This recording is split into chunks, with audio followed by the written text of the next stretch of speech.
O sabor ligeiramente salgado daquele líquido morno, fluido, que lhe invadia a boca e descia pela garganta, trazia-lhe reminiscências de memórias de um prazer adjacente à alimentação.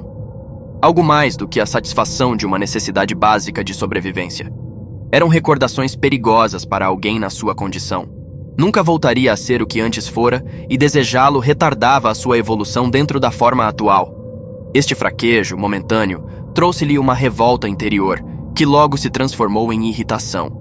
Largou o braço da vítima com desprezo, como se assim arrancasse definitivamente todas as metástases que ainda lhe faziam aflorar o passado ao pensamento, como um tumor que teima em continuar a crescer mesmo depois de cortado.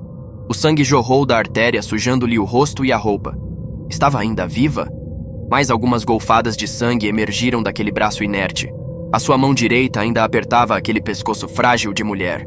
Voltou o olhar para aquele rosto de olhos muito abertos e fixos de espanto, de medo. A boca entreaberta parecia ainda querer expulsar o grito que ficara bloqueado na garganta apertada. Mas os lábios estavam imóveis, mudos. Estava morta. Por que não haveria de estar? Sempre sucumbiam ao terrível poder da sua mão. As unhas, garras apenas afloravam a pele. O que os derrotava, homens, mulheres, mais velhos ou mais novos, era o aperto. Morriam por asfixia. O que teria de diferente esta mulher? Tentara libertar-se daquela mão como sempre fazem, tivera os espasmos que sempre têm, depois imobilizara-se como sempre se imobilizam. Até hoje nunca olhara o rosto deles depois de se alimentar. Sempre partia sem sequer olhar para trás.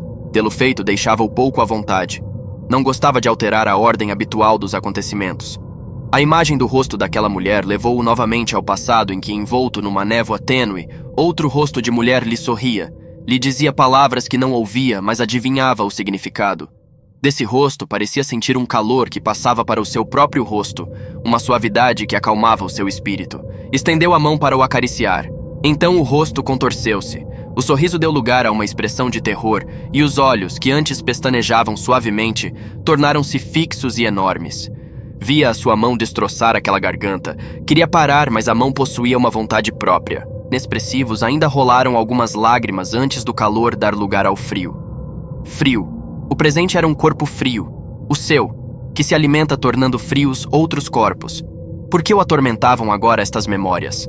Já tantos anos tinham decorrido desde que o calor o havia abandonado. Limpou a boca com um gesto rude da mão, levantou-se e começou a andar sem olhar para trás, tentando assim um retorno definitivo à normalidade das coisas. Aquela rua era quase tão escura como a sombra do que fora antes a sua alma. Os seus sentidos, sublimados pela sua atual condição, mantinham-no informado de todos os detalhes sonoros, olfativos, visuais.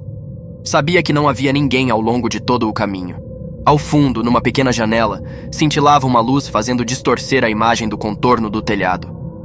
Distorcer? Era impossível a sua visão ser distorcida. Um instinto residual fez com que levasse os dedos aos olhos. Espanto, fúria, medo, esperança. Todos estes sentimentos lhe percorreram o corpo, reunindo-se num grito, num rugido, num uivo que gelou o sangue das criaturas que o ouviram. Os olhos estavam molhados. Maldita vontade de sugar sangue. Eu vou matar todos vocês. Fala pessoal, beleza? Se você gostou da história, deixe seu like e considere se inscrever no canal Sexto Saber e também compartilhe com seus amigos. Até a próxima.